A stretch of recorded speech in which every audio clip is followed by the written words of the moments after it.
What's going on? This is So You Want to Play Bass, Volume 1.2.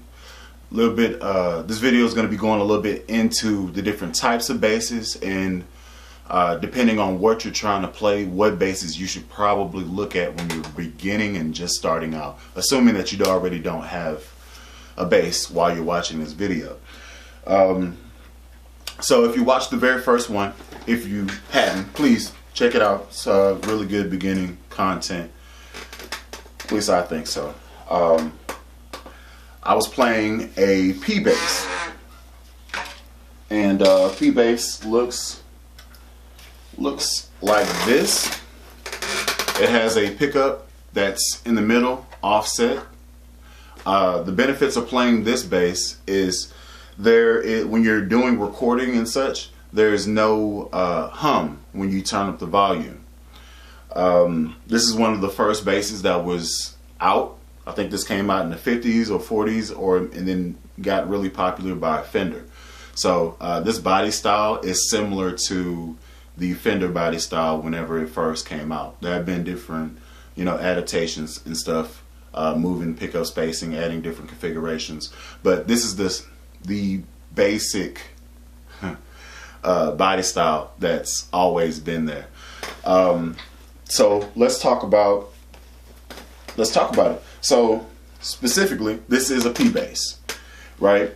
Has the one pickup directly in the center between the bridge and the base of the neck there. It's generally warmer than the next bass I'm about to show you. Generally warmer. This is a jazz bass. Jazz bass has two pickups, and those are controlled by three knobs. You have a volume for the first pickup, you have a volume in the middle position for the second pickup, and then an overall tone for both pickups. If you like doing slap stuff, this may be the bass that you pick up first. Not that you can't do slap stuff on the P Bass, but generally speaking, most people play a jazz bass when they're doing slap stuff. People you can check out that do this is Marcus Miller, specifically. He's known for this. So yeah, this is a jazz bass. All the components are still the same. You have pickups, you just have two. You have the two volumes and a tone. Everything else, the bridge and all that good stuff, it's all still the same. So, some people like the P pickup, and then some people like the jazz, but there are some people in the middle of the road that kind of want both worlds, So for those people, there are the PJ configurations, where you have a P pickup in the middle position and then a jazz pickup in the back end position. This is a little bit different. So let me actually show you one that's exactly what I'm talking about. That is this one. So P pickup up here, jazz pickup here, and then this would be the same type of control if it weren't active. This is an active bass now.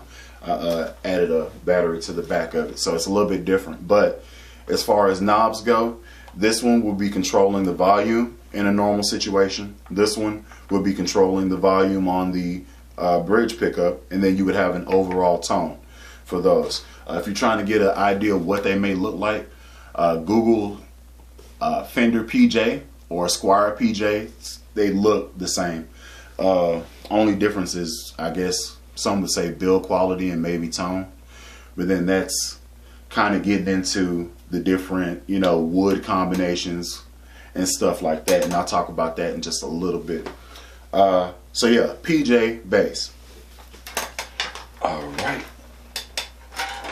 Another iteration of it is a humbucker bass.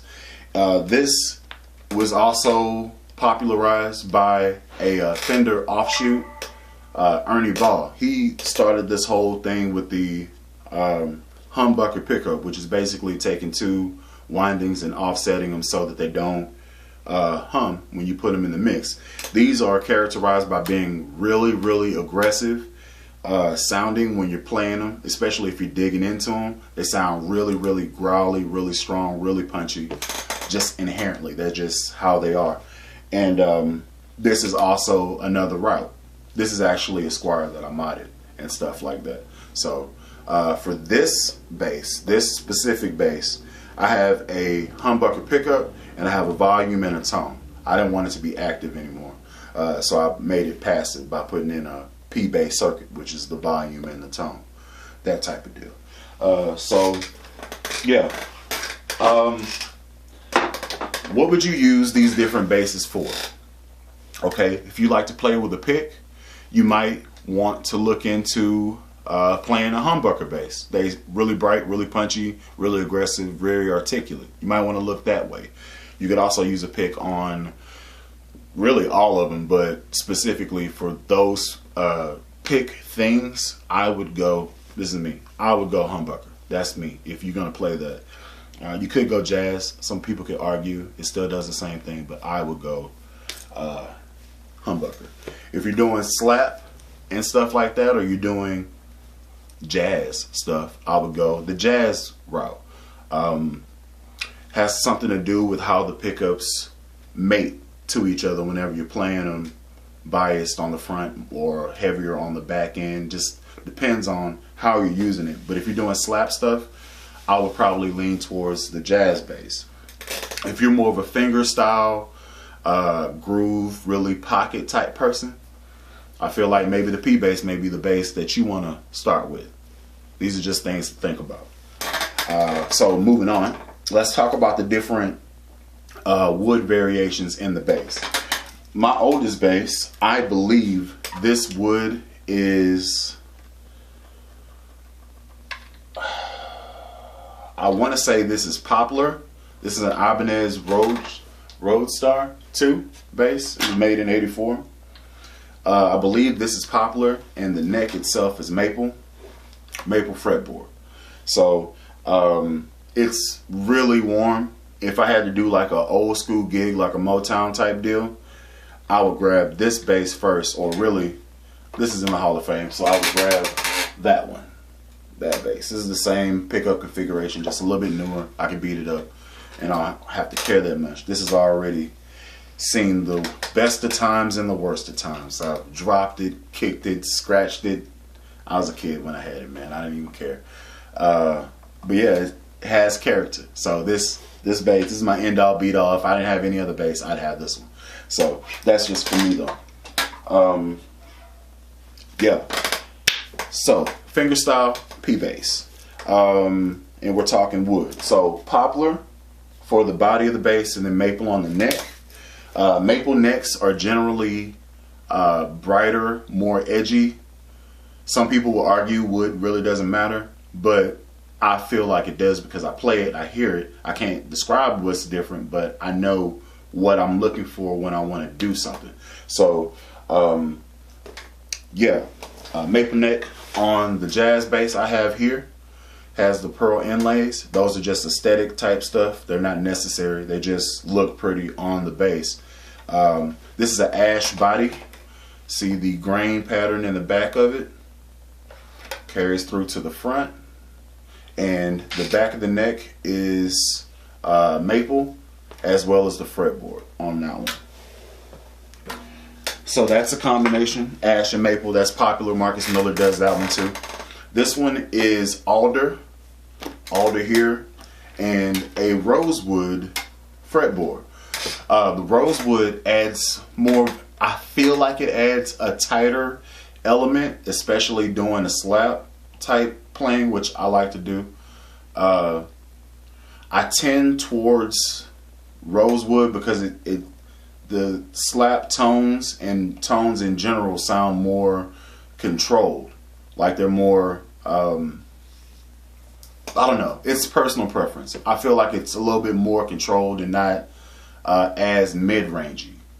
I'll say that. Like it has an inherent scoop, at least to my ear. That's how I feel. So yeah, alder, rosewood, fretboard, and then I think this is a maple neck as well. So yeah. Okay, this one is also alder.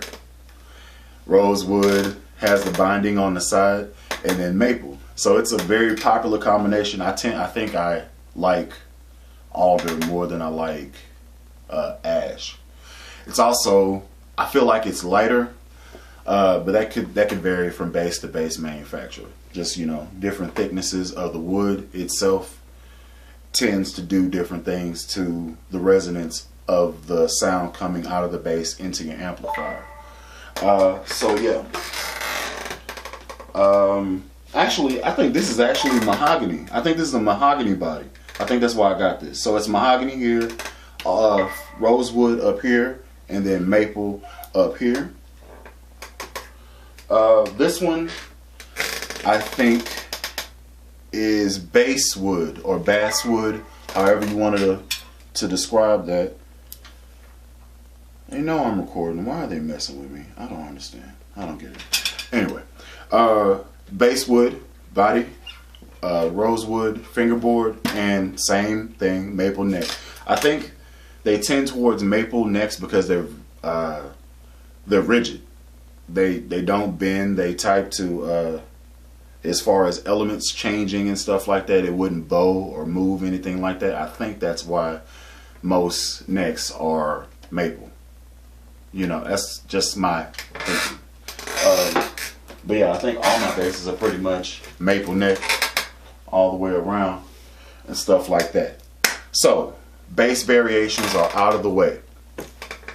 Let's talk about, actually, I might go ahead and end this video right here, talking about different bass variations and things like that. So, till volume 1.3, this is Alan Brown, aka Bully the Kid. Y'all be easy.